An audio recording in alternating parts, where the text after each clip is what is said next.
मृदा निर्माण के कारक, यानी कि मृदा जो निर्माण होता है, कहीं भी मिट्टी बनती है, मिट्टी बनने में कितना टाइम लगता है? 1 सेंटीमीटर मिट्टी बनने में 400 से 500 साल तक का समय लग जाता है। यानी 1 सेंटीमीटर मिट्टी अगर कहीं निर्माण होता है, मिट्टी का निर्माण होता है तो कितना टाइम लगता है? 400 से 500 साल लग जाता है। मृदा निर्माण के कारक तो देख लेते हैं। कारक का मतलब कि मृदा के निर्माण में कौन कौन चीज़ सहायक होता है उसके बारे में, यानी कि कौन सा कारक उसमें है जो मिट्टी को बनाने में मदद करता है। तो देखते हैं, यहाँ लिखा हुआ है मृदा निर्माण के कारक। यहाँ पे 4 कारक लिखा हुआ है, यानी 4-5 तरह से है।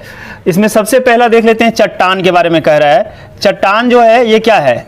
चट्टान गर्मी में फैलता है। यहाँ लिखा हुआ है देखो, चट्टान गर्मी में फैलता है, ठंड में सिकुड़ता है। तो जब चट्टान गर्मी में फैलता है और सिकुड़ता है तो इस फैलने और सिकुड़ने में क्या होता है? उसमें तनाव उत्पन्न होता है। तनाव उत्पन्न होने के बाद वो टूट फूट जाता है, छोटे छोटे पीस में बदल जाता है और बहुत ज़्यादा बारीक भी हो जाता है, यानी उसके कण बारीक भी हो जाते हैं और उस कण को हवा वहाँ से इधर उधर उसी इलाके में इधर उधर फैला देती है।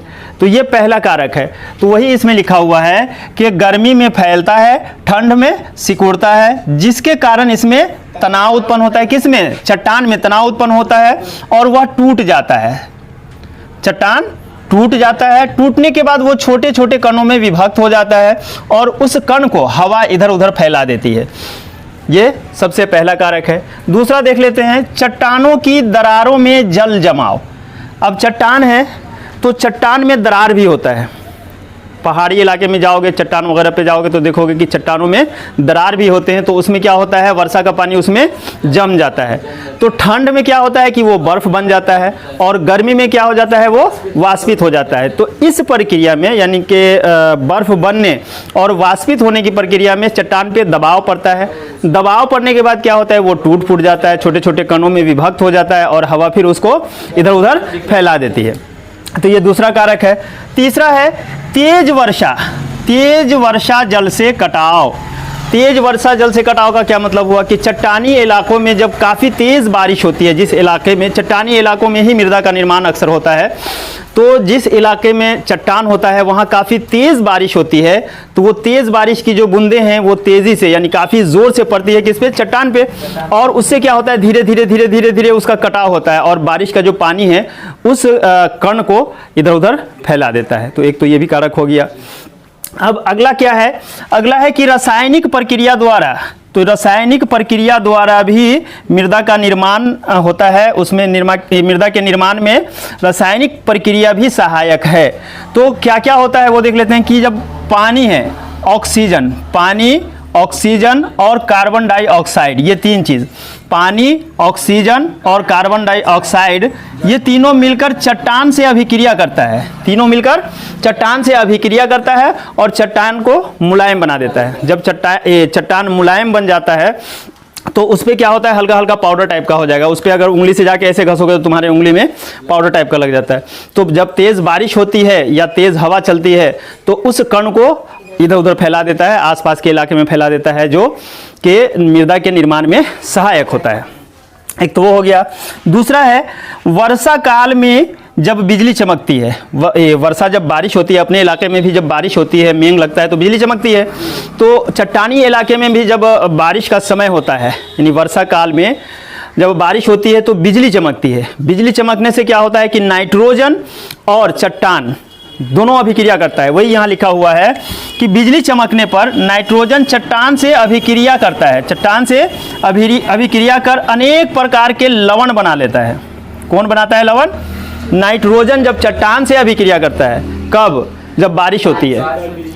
जब बारिश होती है और बिजली चमकती है तो नाइट्रोजन क्या करता है? चट्टान से अभिक्रिया कर लेता है। अभिक्रिया करने के पश्चात या अभिक्रिया करने के बाद कई प्रकार का वो लवण का निर्माण करता है।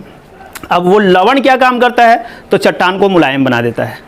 चट्टान को मुलायम बना देगा और मुलायम बनाएगा तो उसका कण विभक्त हो जाएगा, कण में बट जाएगा वो, यानी कि उसके कण हो जाएंगे, टूट फूट जाएंगे। मुलायम होगा तो टूटेगा ही ना, टूट फूट होगा और वो पाउडर बनेगा। उसका जो कण होगा उस कण को, जो बारिश तेज़ होती है वो तेज़ बारिश उसको फैला देती है इधर उधर, या तेज़ हवा जब चलती है तो वो अब उसी इलाके में उस कण को फैला देती है। तो इस तरह से हम लोगों ने देख लिया। आप लोग चाहें तो इसका एक स्क्रीनशॉट ले सकते हैं। अब हम पढ़ेंगे मृदा निर्माण के घटक।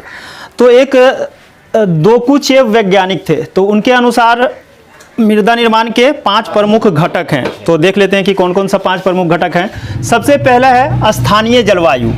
स्थानीय जलवायु से क्या मतलब है कि जहाँ पे मृदा का निर्माण होना है, जहाँ पे मृदा का निर्माण होना है। इससे पहले क्या पढ़ाए थे इसमें कारक में कि जब बिजली वर्षा काल में क्या होता है कि बारिश की बूंदों द्वारा बरसात में वर्षा के जल से भी कटाव होता है। तो वो जल जो है तो वर्षा की जो बूंदें हैं तो वो कितनी तेज़ बूंदें, बहुत तेज़ बूंदें अगर पड़ेंगी, बहुत मूसलाधार बारिश होगी तब कटाव होगा। अगर मूसलाधार बारिश ना हो, हल्की फुल्की बारिश हो तो कटाव तो होगा नहीं। उसी तरह से काफ़ी तेज़ बादल लगा हो, काफ़ी तेज़ बारिश लगी हो तब ज़्यादा बिजली चमकेगी, और बिजली चमकेगी तब नाइट्रोजन जो है वो किससे अभिक्रिया करेगा, चट्टान से अभिक्रिया करेगा। हम लोग कारक में पढ़ा था। तो वही चीज़ है यहाँ पे कि जलवायु, स्थानीय जलवायु जो है, जलवायु ये इसका मुख्य घटक यही है। कौन सा? स्थानीय जलवायु। जहाँ पे मृदा का निर्माण होना है वहाँ की जलवायु कैसी है।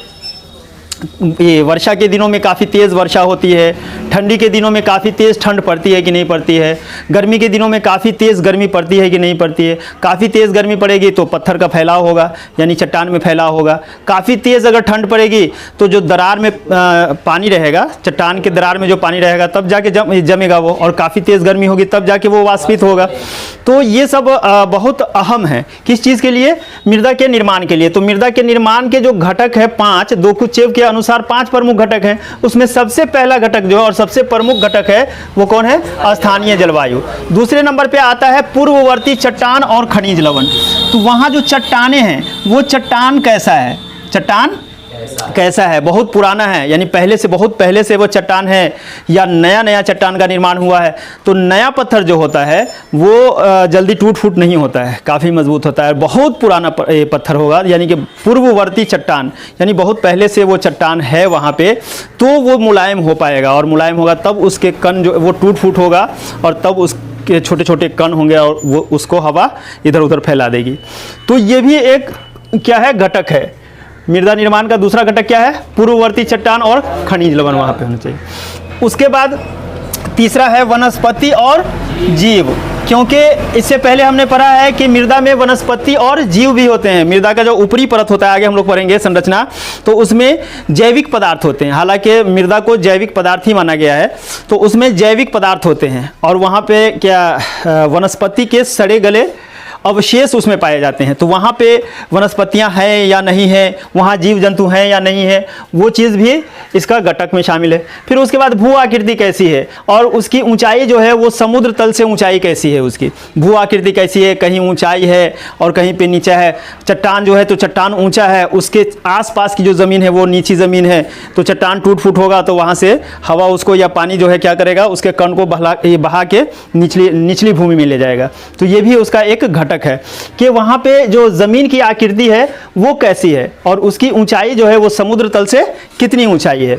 उसके बाद है मृदा बनने का समय। ये भी एक घटक है कि मृदा बनने में जो समय लगता है वो कितना समय लगता है। तो इससे पहले भी बताए थे और अब भी बता रहे हैं, नहीं तुम लोग बताओ कि 1 सेंटीमीटर मृदा बनने में कितना वर्ष लगता है? 400 से 500 साल। हाँ, वेरी गुड। 1 सेंटीमीटर नई मृदा का अगर निर्माण करवाना है तो उसको समय कितना लग जाएगा? 400 से 500 साल तक। अगर जाके उसका ये करें, निरीक्षण करें, रिसर्च करें उस पर, तो हमारा पोता परपोता सब रिसर्च करेगा, तब जाके गया ओ हमारे दादाजी किए थे रिसर्च, देखा हमारे दादाजी रिसर्च किए थे, आज हम देख रहे हैं उस मिट्टी को, है ना। तो इस तरह यानी कि उसमें काफ़ी लंबा समय लग जाता है, मृदा निर्माण में काफ़ी लंबा समय लग जाता है, बहुत धीमी गति से मृदा का निर्माण होता है। तो ये तो पढ़ लिए हम लोग मृदा निर्माण के जो घटक हैं उसके बारे में पढ़ लिए।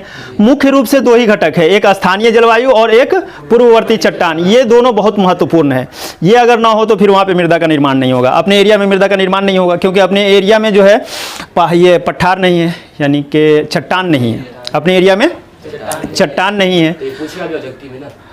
हाँ, पूछ सकता है, अपने एरिया में चट्टान है नहीं है चट्टान, तो यहाँ मृदा का निर्माण नहीं होगा। वैसे एरिया में मृदा का निर्माण होगा जहाँ चट्टान होगा, जहाँ चट्टान नहीं है वहाँ पे मृदा का निर्माण नहीं होगा, क्योंकि चट्टान जो है ये पूर्ववर्ती चट्टान इसका मुख्य घटक माना जाता है और स्थानीय जलवायु भी मुख्य घटक माना जाता है। अपने यहाँ जो ये वर्षा होती है तो उतनी तेज़ वर्षा नहीं होती है, जितनी तेज़ वर्षा वहाँ जहाँ पे चट्टान वगैरह होती है वहाँ पे जितनी तेज़ वर्षा होती है उतनी तेज़ वर्षा अपने इलाके में नहीं होती है। ठीक है, अब अगला टॉपिक है हम लोगों का मृदा की संरचना। मृदा की संरचना के बारे में क्या कि मृदा किस तरह से बना हुआ है, परत बाय परत बना हुआ है या कैसे बना हुआ है, उसके बारे में जानना है। तो मृदा की संरचना है 3 परतों में है। एक सबसे ऊपर वाला परत है उसको अ परत कहते हैं, उसके बाद एक और परत है जिसको ब परत कहते हैं, और सबसे निचली परत को हम क्या कहते हैं, स परत कहते हैं। अब तीनों को हम लोग देख लेते हैं कि तीनों की संरचना कैसी है और तीनों में क्या क्या पाया जाता है, तीनों परतों में क्या क्या पाया जाता है। तो देखते हैं, जो सबसे पहला परत है वो क्या है, अ परत। इसको हम ऊपरी परत भी कहते हैं। ये इसकी जो संरचना होती है, मतलब इसकी जो बनावट होती है, इसमें जो कण मिले होते हैं वो कैसे कण होते हैं, तो बारीक कण होते हैं, बहुत बारीक कण होते हैं। जो अ परत है उसका जो कण होता है वो कैसा होता है, बारीक कण होता है। और उसमें पाए क्या क्या जाते हैं, तो पौधे और जीवों के सड़े गले अवशेषों के सूक्ष्म कण और जैविक पदार्थ पाए जाते हैं उसमें। अभी चर्चा चली है पौधे के बारे में कि वनस्पतियां जो सड़ गल जाती है वो कहाँ रहती है, ऊपरी परत में, ऊपरी परत में रहती है। तो ऊपरी परत कैसा है, अ परत, यानी कि उसकी संरचना बहुत बारीक है, बहुत ज़्यादा बारीक है, उनके कण बहुत बारीक हैं और उसमें पाए क्या क्या जाते हैं, तो पौधे और जीवों के सड़े गले अवशेष के सूक्ष्म कण पाए जाते हैं और जैविक पदार्थ भी उसमें पाए जाते हैं। ठीक है, इतना समझ में आ गया कि नहीं आया समझ में, एकदम आसान है। दूसरा है ब परत। तो ब परत में क्या पाया जाता है, इसकी पहले संरचना देख लेते हैं। ये जो है इसकी ऊपरी परत, यानी कि इसको उप परत भी बोलते हैं, ब परत को उप परत बोलते हैं। तो ब परत की संरचना ऊपरी परत से ज़्यादा बारीक कण होता है इसमें। जो ऊपरी परत है उसका कण तो बारीक होता ही है, और उसके बाद वाले जो ये परत है तो उसका ज़्यादा बारीक कण होता है। इसमें लॉजिक क्या है आगे हम लोग पढ़ेंगे, लेकिन थोड़ा सा यहाँ पे हम लोग चर्चा कर लेते हैं कि ऊपर वाली जो मिट्टी है तो उसका कण ज़्यादा बारीक नहीं है, किसके बनिस्बत, उससे नीचे वाला जो परत है उसके बनिस्बत। और इसका जो गठन है, आगे पढ़ेंगे इस बारे में, लेकिन इसका जो गठन है, ये जो बनावट बना हुआ है, एक दूसरे के साथ मिला हुआ है, तो उतनी मजबूती के साथ नहीं मिला हुआ है जितनी मजबूती के साथ ब परत की मिट्टी मिली हुई है। वजह उसकी कि अगर ज़्यादा मजबूती से एक साथ मिला हुआ होगा तो पानी को अंदर जाने नहीं देगा, और कम मजबूती से एक साथ जुड़ा हुआ होगा तो पानी को अंदर जाने देगा। तो जब हम पानी ऊपर से डालते हैं तो वो अ परत के पूरी तरह अ परत में चला जाता है, और जब हम पेड़ पौधा लगाते हैं तब वो पानी, पेड़ पौधा पानी का इस्तेमाल करता है अपना भोजन बनाने के लिए, पानी का इस्तेमाल करता है ना, तो वो करता है। और वो पानी ब परत में ना चला जाए, इसलिए ब परत का जो ये है बनावट है उसकी, वो उसका जो गठन है वो बहुत कस के गठन किया गया हुआ है। यानी भगवान ने, अल्लाह ने उसको जो बनाया तो ऐसा बनाया है कि वो पानी को अपने अंदर ज़्यादा नहीं सोख सके। अगर वो अपने अंदर पानी को ज़्यादा सोख लेगा तो फिर जो पेड़ पौधा हमारा उगता है वो अ परत में उगता है, ऊपरी परत में, फिर उसको पानी नहीं मिल पाएगा। तो इसलिए उसका जो कण होता है ब परत का, वो काफ़ी बारीक कण होता है। किसके बनिस्बत, ऊपरी परत के बनिस्बत, यानी कि अ परत के बनिस्बत ब परत का जो कण होता है वो काफ़ी बारीक होता है। एक तो वो हो गया उसकी बनावट। दूसरा क्या होता है, इसमें पाए क्या जाते हैं, तो पौधे एवं जीव के अनअपघटित अवशेष तथा जैविक कण भी पाए जाते हैं। पौधे और जीव के अनअपघटित अवशेष का मतलब हो गया कि पौधा का वह भाग जो बर्बाद नहीं होता है, डिस्ट्रॉय नहीं होता है। वो ज्यों का, जैसे इंसान है या कोई जीव है तो उसका कुछ ऐसा भाग है जो अपघटित नहीं होता है, यानी ख़राब नहीं हो पाता है, समाप्त नहीं हो पाता है। जैसे हड्डी वगैरह जो है वो समाप्त हो जाता है, नहीं होता है, जीव का नहीं होता है। तो वही अनअपघटित अवशेष जो है वो कहाँ पाए जाते हैं, तो ब परत में पाए जाते हैं। तो किसके अनअपघटित, तो पौधे एवं जीव के अनअपघटित अवशेष तथा जैविक कण जो है वो कहाँ पाए जाते हैं, ब परत में पाए जाते हैं। समझ में आ गया। तीसरा परत होता है स परत। इसको हम क्या कहते हैं, अधः स्तर भी कहते हैं। तो इसमें क्या पाया जाता है और कैसा होता है, ये अक्षरित या अल्पक्षरित, अक्षरित या अल्पक्षरित। अक्षरित का मतलब कि बिल्कुल नुकसान नहीं हुआ है, अल्पक्षरित का मतलब हल्का फुल्का नुकसान हुआ है। मूल चट्टानें होती हैं और चट्टानों के जो कण होते हैं वो बहुत ही ज़्यादा बारीक होते हैं, तब एक दूसरे के साथ वो जुड़े होते हैं। जैसे पत्थर है, तो पत्थर के जो कण होते हैं वो बहुत बारीक होते हैं और एक दूसरे के साथ बहुत कस के पकड़े हुए होते हैं, कस के पकड़े हुए होते हैं। इसी वजह से अगर उसमें पानी डालो तो पानी स्लिप करके नीचे चला जाएगा। ऐसा नहीं है कि पत्थर अपने अंदर पानी को एब्जॉर्ब कर लेगा, नहीं करता है ना, क्योंकि उसके जो कण होते हैं वो काफ़ी बारीक होते हैं और एक दूसरे के साथ बहुत ज़ोर से बंधन बनाए हुए होते हैं, बहुत कस के बंधन बनाए हुए होते हैं। वही चट्टान जो है तो सपरत या अधा अस्तर किसकी, मृदा की संरचना कितने परतों में है, 3 परतों में है। अपरत या ऊपरी परत, ब परत या उप परत, सपरत या अधा अस्तर। तो ये अधा अस्तर में क्या होता है कि मूल चट्टानें होती हैं, जो चट्टानों का कुछ नुकसान नहीं हुआ होता है या हल्का फुल्का नुकसान हुआ होता है।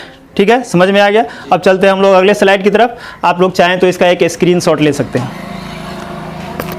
मृदा के घटक, मृदा की संरचना, मृदा के कारक, ये सब पढ़ लिए हैं। अब मृदा के गुण के बारे में पढ़ना है, तो देख लेते हैं मृदा का गुण। मृदा के गुण जो हैं एक रासायनिक गुण भी होते हैं और भौतिक गुण भी होते हैं। तो भौतिक गुण में क्या क्या आता है, तो भौतिक गुण में आता है गठन, बनावट और उसका रंग आता है। तो ये देख लेते हैं, यहाँ पे लिखा हुआ है भौतिक गुण, मृदा के भौतिक गुण। तो भौतिक गुण में आता है गठन, बनावट और रंग आता है।